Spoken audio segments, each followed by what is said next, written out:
Садок вишневый кою хати, хрущинат вишнями гудуть, вюгатарі з бюгами йдуть. Співають ідучі дівчата, а матері вечора ждуть. Сім'я вечора кою хати, вечірня зіронька встає. Дочка вечеря подає, а мати хоче навчати, так соловенько не дає. Покояє мати коло хати, маленьких діточок своїх, сама заснує коло їх.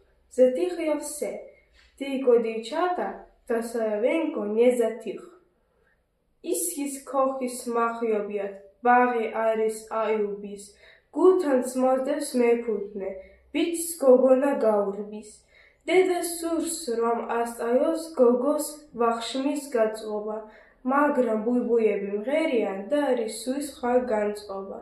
დედამ ქოხის მოხუვია დააწვინა ბაიხები, შეამძანდა სიზმარი ურჯი ბაირაღები.